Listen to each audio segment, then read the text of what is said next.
Hello, hello, hello, good people. Hello, good people. I am Dr. Hollie Kelly, and this is Dr. Kelly's Perspective for Thursday, October 5th, 2017. I wanted to come before you for a few moments today, and you see I've labeled this perspective, Don't Talk Crazy. Now, that is nowhere near being grammatically correct, but that's just the way it is. Good morning, Ty and Miss Johnny. Okay, so for whatever reason, I'm seeing a whole lot. It's just visible everywhere. Probably because I'm always, looking to see how people can do things better and more efficiently, more effectively. And especially now, this applies to people, period, all kind of people.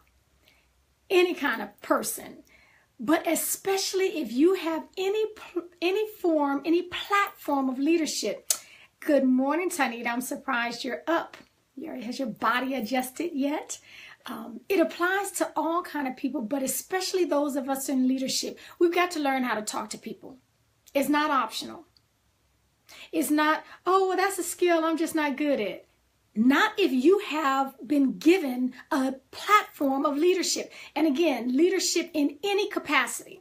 On your teams, in your churches, in your schools, on your job, in your families. If you're going to have any sense of influence, you've got to learn how to talk to people. And stop talking to people like you're crazy.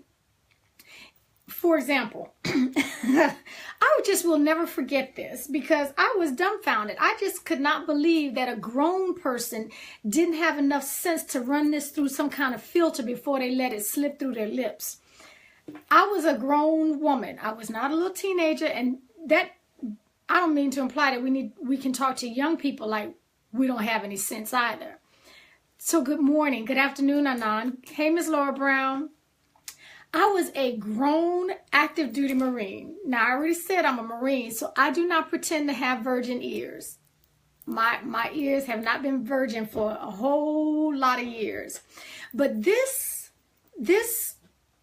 happened to be a female. This woman literally cussed me out in front of a whole group of Marines. I think there were some civilians there too. A whole group of Marines. And she didn't know my middle initial, much less anything about me. And I just lost all kind of sensibility. I just became like an owl. I was, who is you talking to? No kind of grammatically correct sentence or anything. I was just an owl. I was in shock that a grown, mature, professional woman would have the audacity to act a complete nut. And this is what I'm saying. Let me remind all of us that people do not quit organizations or companies or teams or churches. People quit people. It's because people act a complete nut sometimes. And who needs to take that? And so after I got over my discombobulation going on, I pulled her to the side. So we had a conversation. First of all, we had a conversation. And I really realized that she didn't quite get the impact of how she spoke to people, how it was impacting those that she worked for, those who worked with her. She didn't understand that. But here's my real problem. There was a supervisor, one of her supervisors in there, who had no issues with that whatsoever. Okay, so that's really where my issue comes along, because you need to recognize those that you place in leadership positions. Do they have people skills? Do they know how to communicate to people?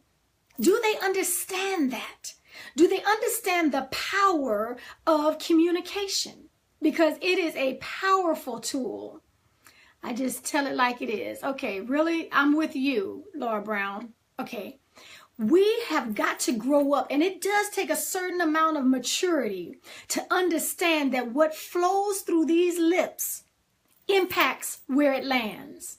Okay, so if our whole goal in communicating is to become an effective communicator, not just say, well, they're gonna do it because I said, because for the military you got a heavy collar or a heavy sleeve.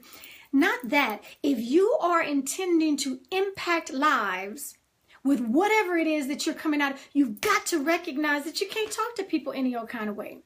People understand, people recognize the games that you're playing. And it's like miraculous, because most people who act a nut like that, they get miraculously healed from all mental disorders whenever their supervisors are around. Just miraculously healed. Hey, Tanya and Terrell.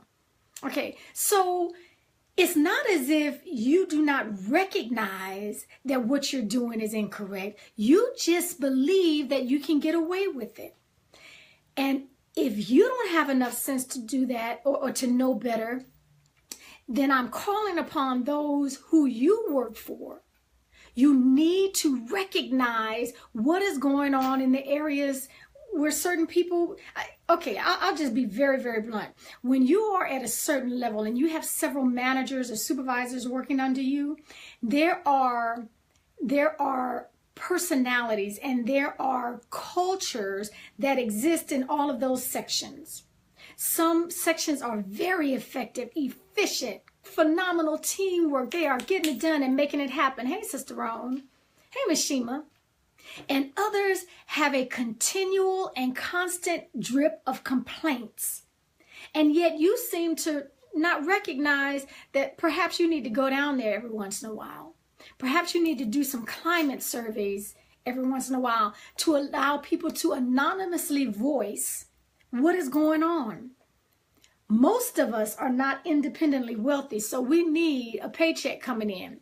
We got mortgages, we have children in college. People recognize when leaders care or not. Though you have the positional title, you'll never earn the respect. Absolutely. Thank you, Tanita. That's just called life. If you are a positional leader and all you have to go off of is your title, people only do what you say because you have a paycheck that you dangle and you have the power to cut theirs off. If that's all you're getting, you have done an injustice to the entire organization. An injustice. Okay. So I really want people, those who are in leadership positions, to stop, back up, and recognize the impact that you have. I am not at all concerned with the fact, well, that's just the way I am and I'm telling like it is. And if you can't get it, you just need to grow up. Stop being so thin-skinned. You're missing the entire point. You've just like, whoo.